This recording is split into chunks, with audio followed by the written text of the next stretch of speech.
Welcome back, folks, to episode 127 of the Running Man Self-Regulation Skills Project podcast with me, your host, Dr. Armando Dominguez, PhD in health psychology, licensed professional counselor, and an adjunct professor at a local community college. And what we're going to be discussing today are two types of self-regulation, and one of them is autonomic. That's our internal programming that we could call reflexive and also first nature, if you will, in that you don't have to learn it, you don't have to be taught it, and it is something that arises as a result of our environmental stress. And then we have what we call our learned responses that we'll call self-regulation skill. But part of that can get practiced to the point where it becomes second nature, to where it has enough power, enough practice, enough natural ease to it that we can very quickly bring it online to deal with whatever stressors may come to us within a lifetime. So to begin this discussion, what I'd like to point out is that whenever we're dealing with things that we will call stressors that require self-regulation, so to speak, and these are our responses to our environment that would be, whether it be work, interpersonal, it could be survival skill in the sense that we're out foraging and hunting for food, this sort of stuff, when we used to be cavemen a long time ago, cave people, I should say. But the point is that much of our self-regulatory skill is programmed. It's something that is our genetic inheritance. It is our endowment that we receive from our family and from our ancestors, if you will, and those are some pretty profound ideas to look at. But much of what happens in our body whenever we approach things that are little creepy, spidery, insect-looking things when we're small, we don't have to be taught to get away from it. We have a natural creep factor, if you will, that comes from that. There's some that can override it whenever something is novel and interesting.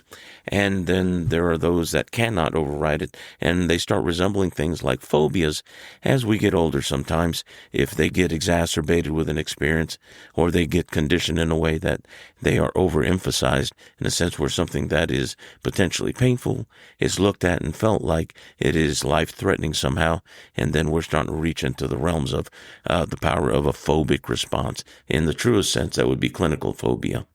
To clarify this point, I'd like to say that as an example from the perspective of substance use and also behavioral addiction such as gambling and things of that nature, we are looking at something where we have a behavior that is repeated. And these behaviors have an underlying commonality between all of them, including those things that we do for survival, such as eating, food, drinking, water, and also procreation and running from pain and moving towards things that are pleasurable, like something soft and warm, a cave or a fire, this sort of thing. And we have our natural hedonic tendency to pursue those things that are life-giving or give us a sense of comfort and avoid those things that are potentially dangerous or painful. And that is, I don't want to use the term no-brainer because there is an aspect of brain, but it's a no-thinker as it doesn't require higher cortical awareness and complex reasoning to be able to approach or avoid those things, and generally the speed of which is really, really fast, depending on how the perception is. So from that point, what I'd like to point out is that the underlying commonality is the reward system. Our reward centers, our reward wiring, our connections that have to do with finding what is pleasurable. And of course, the neurotransmitter that is the media honey right now is dopamine, because it is that important. Because dopamine actually tells us not only to do things, but it's also implicated in motivation, something that makes us want to do something and actually execute, whether it be pursuit or finding something interesting and being playful, or maybe stopping something that is uncomfortable that results in something that feels good. And it is something that is a very deeply seated within our brain, within our limbic area, within the area of the ventral striatum and the amygdala, all of this area that we have to do with weighing and determining if something is novel, interesting, or fear-inducing will activate, and dopamine is actually quite active in those areas. What is interesting is if you were to do some analysis as to the brain structure and the nucleus accumbens and the ventral striatum area, those are actually kind of front-leaning and low in the limbic or more central area of the brain that is closer to the prefrontal cortical structure, which that kind of indicates how important it is to determine action, because that actually influences what it is the motor output that guides our behavior. And we've taken into consideration what it is that a stressor may be, and if we're determining if it is threatening to the organism, me, or if I am able to, in effect, get something that's useful, like food that feels good and this sort of thing that gives me pleasure, and also that sense of payoff, the good feelings that I get from dopamine and all the pleasure chemicals that say, hey, not only that I win, but I survive and I am thriving in my environment. And it makes sense that those connections from the ventral striatal area within the amygdala and nucleus accumbens areas, all of those that are closely related to our thinker that makes decisions, is also there as a backup. If we look at it, it's not just about quick connective decision making so we can find food and avoid pain, but it's also one that if we get stuck in thinking whenever we should be reacting, if we see a ball that is looming in the sense that it's thrown from far away and it gets really big really fast, that means it's approaching and it's going to intercept our head unless we duck or something. And if that is the case, that lower area brain must override. And this is where I like to use this term. And this is also one of those things that I have lifted and adopted because it makes nothing but sense whenever you see it actually play out. But Dr. Glenn Morris, in his book, Path Notes of American Ninja Master, I often mention it, but he mentions this as one of those things that in the context of learning how to avoid being struck by a sword from behind, for instance, your body has to become hypersensitized to the environment. And the important thing is that if we get stuck in thinking, oh, duck now, that is a slow, higher thinking prefrontal cortical process, and that also leaves you vulnerable for something that moves faster than your thought process. So, in essence, you don't want to be stuck thinking whenever you should allow for your perceptual level of think, so to speak, that is pre-reasoning and is faster than what your thinker can do and decide. That OODA loop that many of the first responders and policemen and people in military talk about, wherever you do observe, organize, decide, and act, it's much more quickly decided than something that involves higher cortical process that is reasoning. And you have to be fast. So this is what he said. Dr. Morris said, the late Dr. Morris, he said that we tend to overvalue the higher cortex. And in a survival situation, yes. Me being a martial artist for years, and I teach reactionary drills for a knife, empty hand stick, this sort of thing, and also be able to read body language quickly depending on how the stress states go. And you can avoid situations. You can see them coming early, but also at the same time, you can determine if something is safe and approachable too, equally as quickly. But it is something that it's perceptual and at the gut level is very helpful. Now, the gut isn't 100% perfectly infallible, but it is definitely something that is helpful to have. And in a situation where it gets simplified to a binary 1 or 2 black or white reaction that will determine whether or not you survive or get injured or not, and then you want something that's going to get you out of the way, not from the frying pan into the fire, so to speak. So instead, we have to take into consideration that structure, being so close, is not only wiring to communicate, approach, avoid, but will, in essence, if things become emergent very quickly, that they become dangerous, then it can override our best thinking. And this is wherever we start having echoes of what Jung would call the dark nature or the subconscious self or the shadow self. And there is a quality of consciousness that goes with that is very basic, very deep. And if you've ever eaten in a room by yourself and nobody's watching, you're kind of messy, and you use the natural napkin on your forearm, and some of y'all know what that is, bunch of hillbillies. And I say that to the folks that know me because when we're kids, sometimes we wipe our chin and our mouth on our forearm, and it doesn't matter whether we have a shirt or it's our arm. It's just a matter of nature to clean off our mouth, that sort of thing. There are things that are very deeply driven that aren't taught, and this is that level of consciousness that is very simple, very simplified in the sense that it doesn't require a whole lot of sophistication to be effective. And that's really the point I'm making. Now, The next part of this conversation is going in the direction of, well, that very ventral striatum I was talking about and our prefrontal cortex.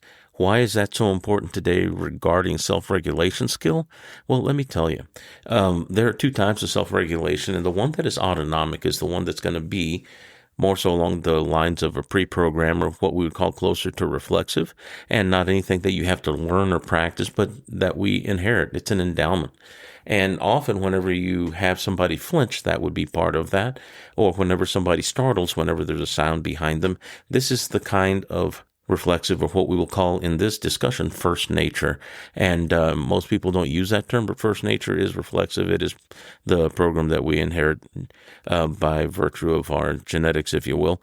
And this is the endowment that we work with. Now, we can't really improve on reflex. You will have a natural limit to that, but you can improve on those things that we learn. And of course, there are natural limits to that too when we get to the end or the edges of what our capacity to perform a certain motion, let's say at speed, or to jump to a certain height.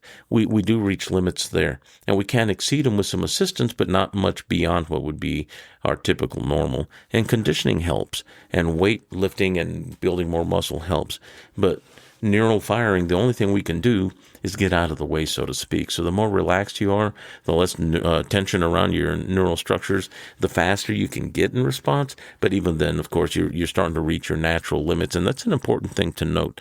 Now, what does that have to do with self-regulation? Once again, and I've repeated this 3 times because it is really this important, in that often whenever we're trying to regulate, let's say, an elevation of anxiety or the onset of fear, sudden body fear, we have to note that the body does several things, and we'll divide it in these 3 areas. One is we have the perception of whatever signal would be causing us, if you will, to trigger, to respond, to react, if you will, where we have a state of discomfort, elevation of stress on the interpretation of that signal. Once interpreted, it's either going to raise our heart rate and change our breathing to fight flight, which means more than likely we become much more hypertonic in the sympathetic sense, that our body warms up, our heart rate goes up, we start getting more blood flow to the periphery, but we also start getting a little dumber. Blood flow starts leaving our prefrontal cortex, because if it is that sudden and is potentially threatening, we don't have to make sense of it and do calculus with it and be particularly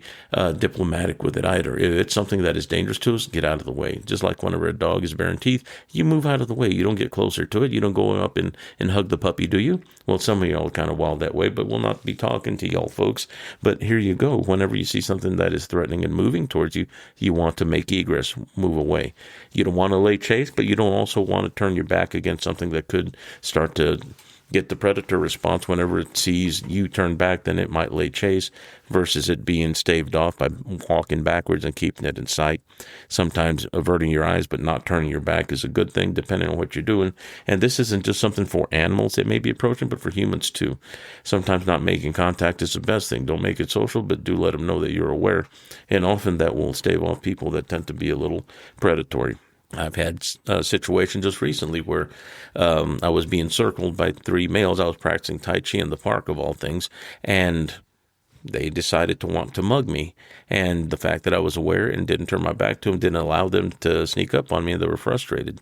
And one of them was in the process of pulling a knife, but I caught him doing that, and he put it back in his pocket, and he threw his hands down like he'd been foiled, just like a child would be frustrated about to throw a tantrum, and he walked around and away. Then I made way to my vehicle, got my coffee, and just smiled at him and looked at him and did nothing more. And then it was averted in that sense. But also being able to read situations requires that we be aware and not be so immersed or engrossed that we, to the detriment of our environment, become insensitive to it. Now, the next part, as far as the signal goes, we interpret, yes, heart rate goes up, sympathetic tone goes up. We might note our change in our breathing, but we will actually gasp, suck wind. And whenever I say suck wind, that means we're drawing breath, and our body starts to get ready to use those lungs like bellows to be able to pump and run. And that is what awakens the body even further and puts us higher into the aroused state, or into the lower brain, if you will. And then we become much more physically capable of protecting ourselves.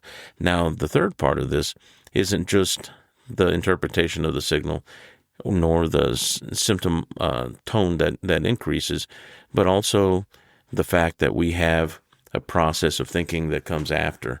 And once everything cools, we make sense of the fact after things cool off, when the assumption of safety is now met again. Whenever we have assumptions of safety, there are issues. And that means that we tend to take things and interpret them as if they are the way they look, versus understanding that they could very well look rather deceiving and that they look safe but may not be. Kind of like nature has camouflage. The people that prey upon others have camouflage. People that may not be trying to harm you but try to trick you may come bearing gifts, so to speak.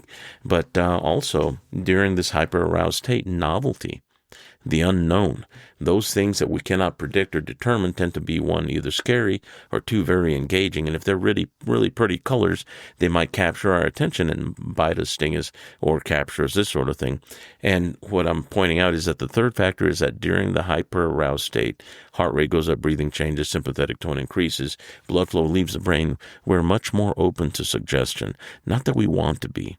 Not that we refuse everything, but you may be refusing the very thing that may be helpful to you, but you're interpreting it as threat because your arousal state is too high. So you can be suggested to in the sense that this is safe, or it can suggest to you that it is dangerous even though it may not be, and our potential for misinterpretation of signal from environment goes up much higher the further we get into the higher levels of stress state. So the next reasonable direction is, well, how can I apply this? How is this useful to me?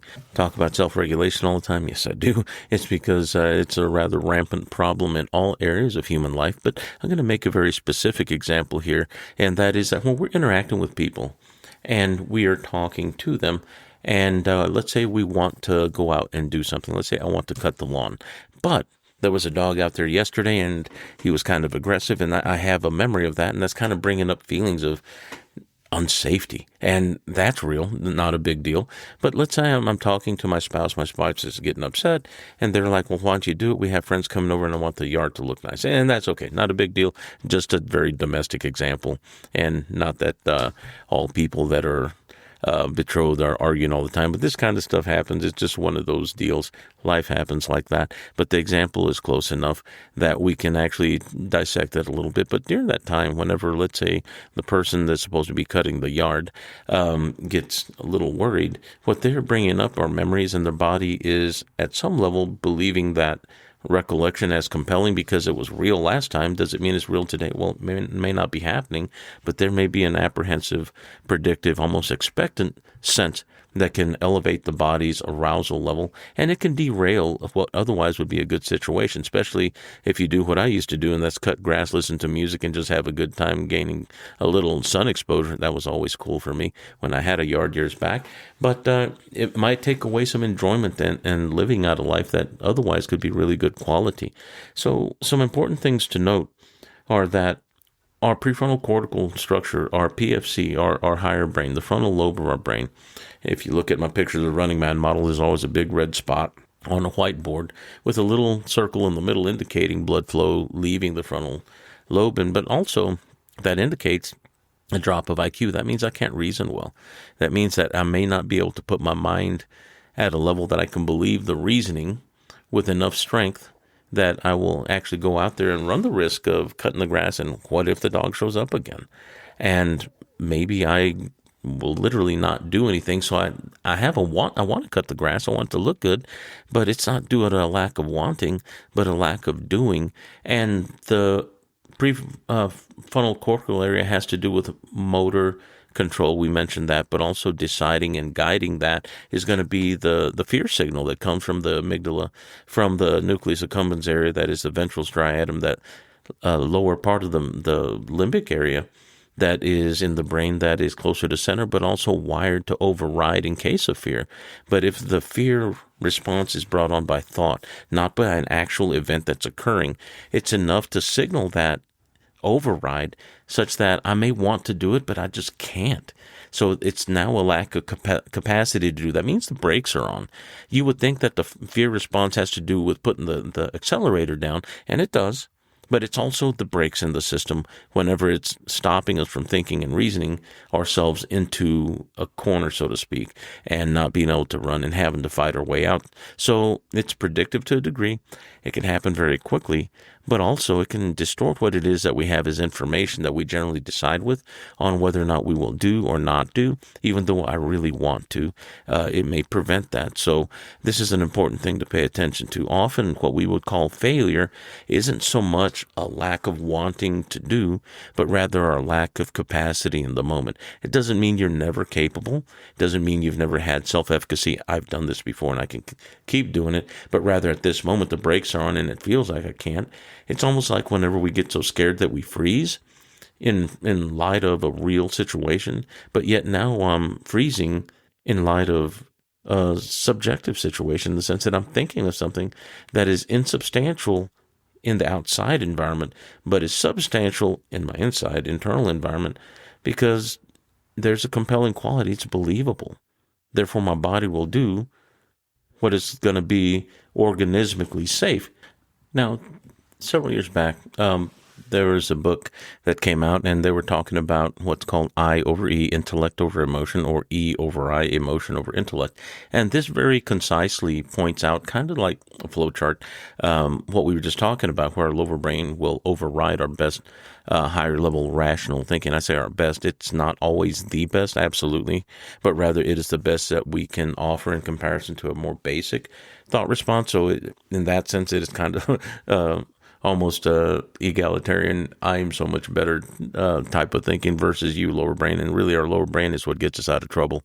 So I don't buy into that is better or higher in the truest sense, but rather this is more so the term higher thinking, meaning higher in the brain structure, the cerebrum, versus the lower brain, having to do with the amygdala and the limbic areas, only in structure, not necessarily better, because situationally, sometimes being able to fight your way out is a very important thing, and being able to have our reflexive work without impedance, and that is one of the best things you can have whenever that situation arises. Some would say, oh no, that's violence. Well, not necessarily. That is self-protection, and you're not visiting violence upon people for the sake of gain, but rather the protection of self. That's allowed. Self-defense is allowed, and in that vein, higher thinking isn't always the best, and in that vein, also echoing Dr. Morris's perspective that we tend to overvalue the higher cortex.